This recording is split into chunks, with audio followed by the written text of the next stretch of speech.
Bonjour et bienvenue, c'est Sandre de Lune.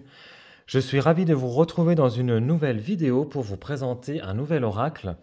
Il s'agit de l'oracle de la numérologie karmique de David Mogiel, donc qui arrive dans une magnifique boîte, voilà, avec une magnifique illustration. Voilà, donc édité donc aux éditions Exergue, donc de chez Très Daniel.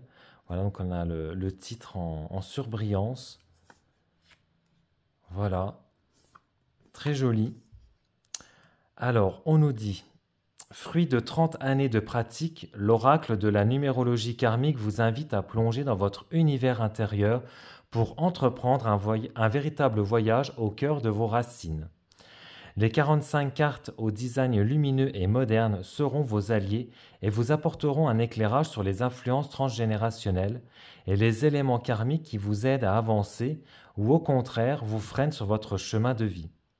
Dans le livre de 240 pages, et grâce à la force des nombres qui influencent votre quotidien, vous découvrirez une méthode puissante de guérison pour vous-même et toute votre lignée. Donc là, on a quelques petites illustrations. Voilà, on a de la surbrillance donc, autour des cartes. Donc David Mogiel est médium spirit, karmique et clairaudient. Il est le fondateur de la numérologie chrysalide. Il est également l'auteur de 31 clés pour activer la loi d'attraction paru chez le même éditeur. Et donc vous pouvez le retrouver donc, sur son Facebook, sa chaîne YouTube, Instagram, ouais, et sur son site internet. Donc il est aux éditions Exergue au prix de 24,90 €. Donc du coup la boîte donc s'ouvre par un petit voilà sur le côté avec un petit clapet aimanté. Voilà, donc l'intérieur. Hop, donc je vais prendre le livret. On regardera les cartes après. Enfin, le livret, c'est plutôt un livre qu'un livret. Donc, il est tout en couleur. Donc, ça, c'est plutôt cool. Donc, on a un sommaire avec donc une présentation, une prise en main, l'interprétation des augures et autres significations, le chemin initiatique de l'oracle chrysalide. Et après, donc, on a donc l'interprétation donc, des augures, ce qu'il appelle des augures, donc des cartes, avec donc le numéro, le titre et la page. Et donc après, donc à la fin, donc on a une note donc à propos de l'auteur.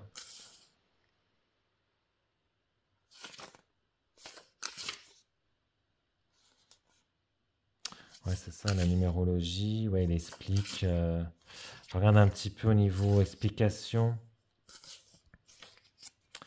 La prise en main.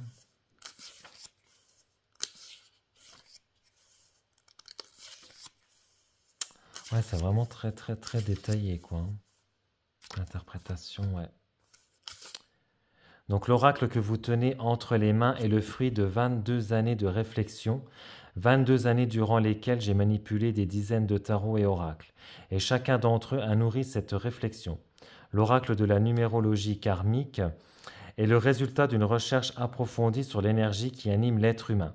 Il est basé sur la numérologie chrysalide. Donc il s'agit d'une méthode numérologique que j'ai fondée il y a quelques années. Cet outil est le levier de la méthode chrysalide conçue quelque temps auparavant. Donc la numérologie chrysalide n'est pas uniquement karmique, elle est un outil qui permet de comprendre le processus d'évolution d'une personne.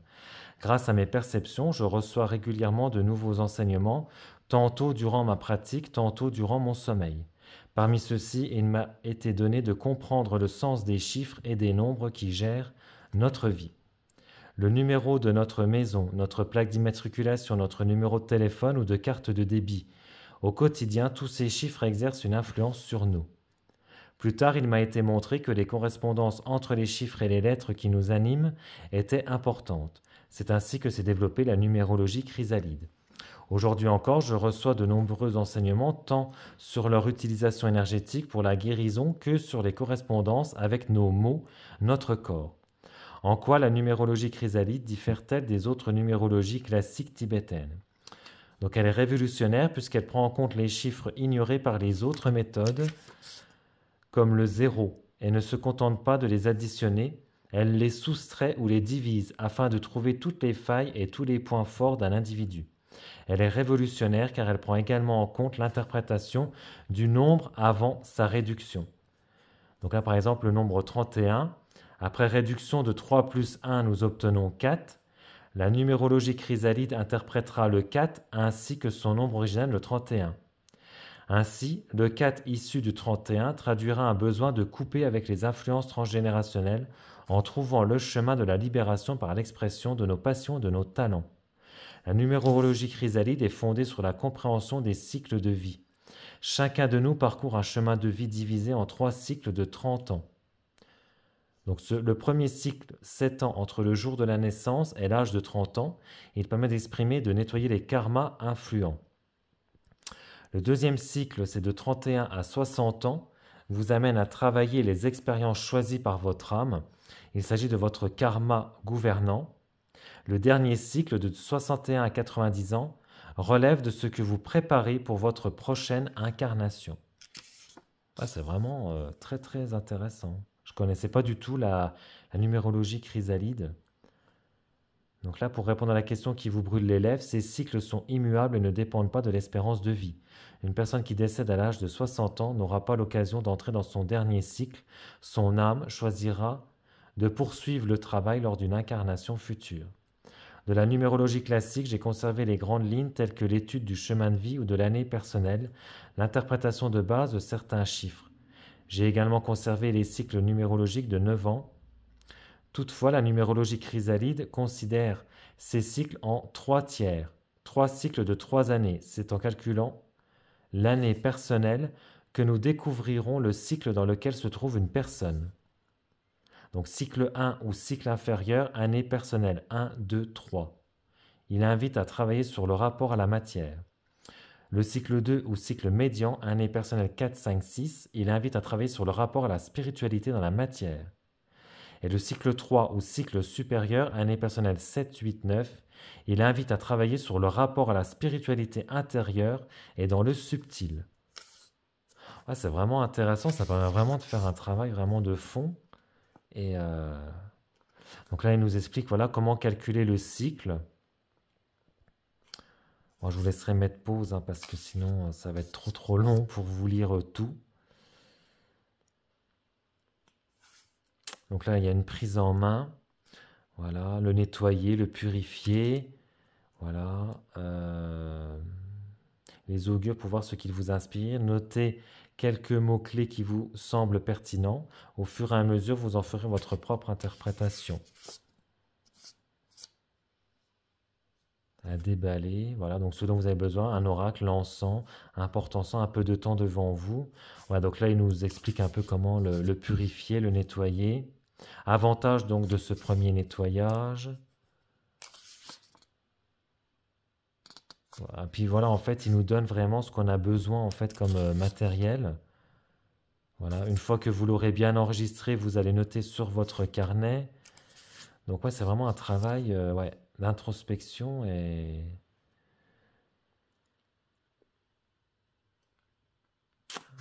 avec donc des petits exercices. L'interprétation des augures et donc les autres significations.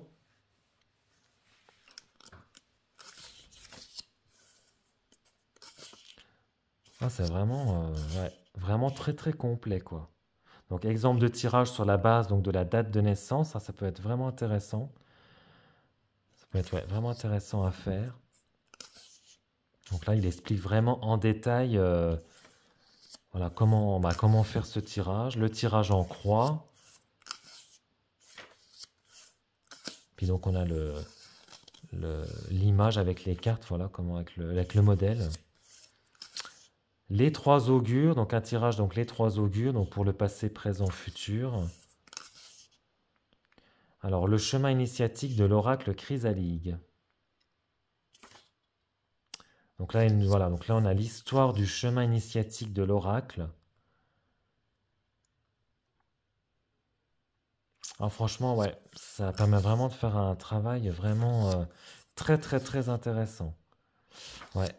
Et donc là, on arrive donc à la signification des cartes avec donc on a l'illustration en couleur, le chiffre, le titre, la symbolique donc la symbolique de la carte, l'interprétation générale, les mots-clés, la temporalité, donc si c'est voilà, demain, dans 6 mois, dans 1 an, dans 5 ans, et donc la correspondance physique.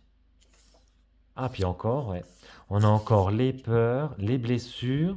Je le découvre en même temps que vous, hein. Je viens seulement de l'avoir, donc je le découvre vraiment en même temps que vous. Le blocage, le karma, le transgénérationnel, la clé. Voilà, donc là par exemple, la clé, bah, c'est voilà, changer de voie. Et l'invitation de l'augure.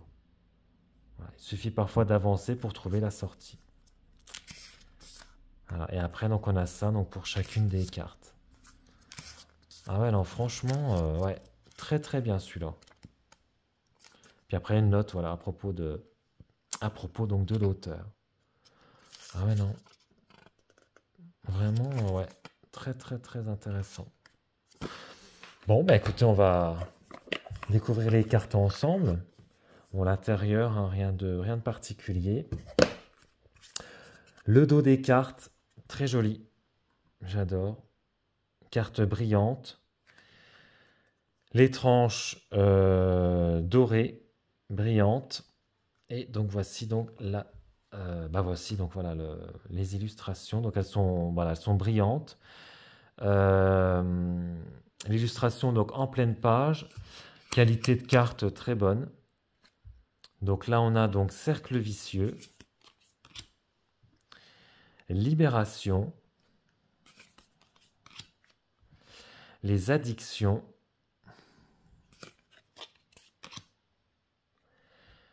Le sacrifice. Donc on dirait que c'est un petit peu dans le fond, voilà, ça fait un petit peu pixelisé. Transgénérationnel. Alors les cartes collent un petit peu entre elles, vu qu'elles sont toutes neuves. Hop, donc là on a la transformation, la création,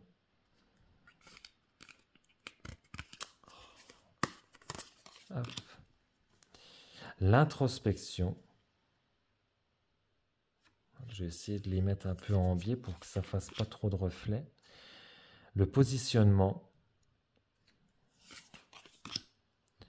l'isolement,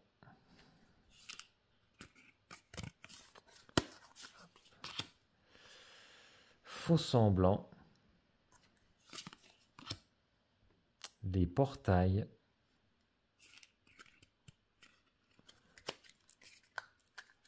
c'est les... J'essaie de les décoller un peu. Je suis désolé. Je pensais pas que ça collerait. Paradoxe, avec cet arc-en-ciel. Amour vrai. Légitimité. Insécurité. Imagination. Réflexion. Trahison. Construction. Bon, il y a des cartes qui sont quand même un peu plus dures que d'autres. Dépendance affective. Altruisme. Compétence. Confrontation.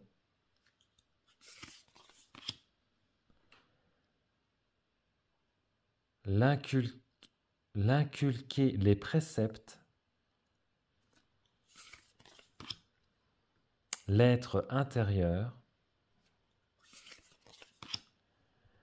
Le repli sur soi. L'initiation. Le retour aux sources. L'ouverture. La fuite.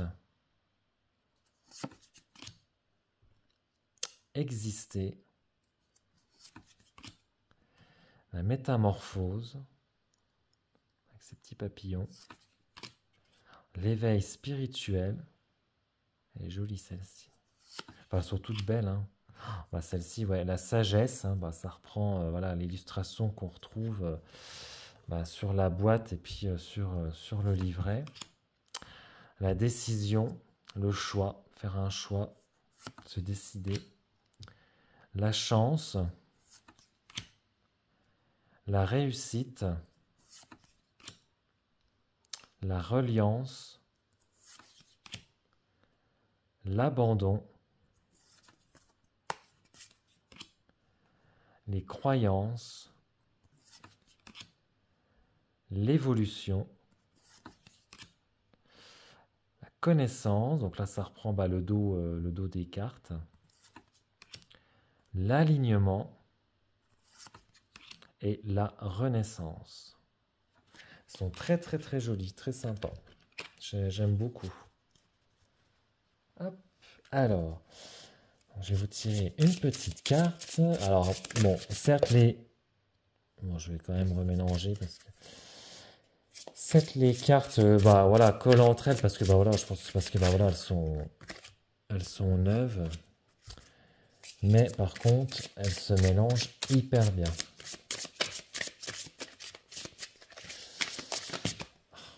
Il y en a trop.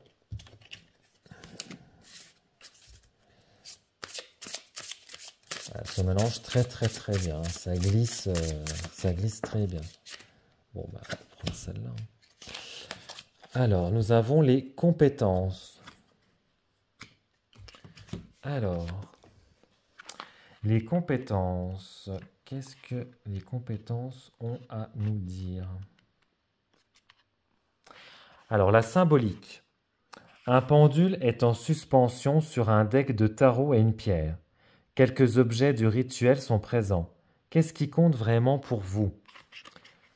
À quoi peuvent servir vos savoirs, vos connaissances? Il est temps de les accepter, de les développer, puis de les utiliser à bon escient. Interprétation générale. Généralement, cet augure indique que le consultant est doté de compétences psychiques déjà présentes ou à développer. Il invite également le consultant à manifester ses compétences pour faire face aux situations qu'il traverse. S'il cherche un emploi, compétence manifeste l'idée que le consultant devra faire montre... Oh là. Là, je pense qu'il y a un problème au niveau de la traduction parce que c'est pas du tout français. S'il cherche un emploi, les compétences manifestent l'idée que le consultant devra faire face, je pense, de toutes ses aptitudes pour pourvoir le poste. Ouais, ben là, il y a un problème au niveau de la phrase, là, parce que... Ouais, il y a un problème au niveau de la traduction, de la phrase, là. Je pense. Dites-moi si je me trompe, mais ouais, pour les personnes qui l'auraient, voilà, la carte 22. Ou alors c'est moi qui ne sais pas lire, mais je pense qu'il y a un problème au niveau de la tournure de la phrase. Alors les mots-clés, on a médiumnité, énergétique, psychisme, capacité, faculté potentielle, déni d'intuition. Donc la temporalité, 22e jour du mois, avril, printemps. Correspondance physique. Tous les organes, le chakra du cœur, le chakra couronne. Les peurs et blessures, peur du jugement, peur de la persécution. Blocage, difficulté à exploiter ses compétences. Le karma. Au fil de ses incarnations, l'âme a développé de multiples talents qui lui ont sans doute valu persécution ou emprisonnement. Transgénérationnel, le consultant descend d'une lignée d'ancêtres ayant manifesté ou caché leur potentiel. La clé, manifester ses dons. Invitation de l'augure, afin de devenir pleinement toi-même et de trouver ta place, il est temps de manifester tes capacités. Voilà, et bien écoutez, j'espère que la présentation de l'oracle de la numérologie karmique vous aura plu. N'hésitez pas à vous abonner à la chaîne, à liker la vidéo, à activer la petite cloche des notifications et à commenter également la vidéo, voilà, si vous en avez envie. Puis moi, je vous retrouve très prochainement pour une nouvelle vidéo. Ciao!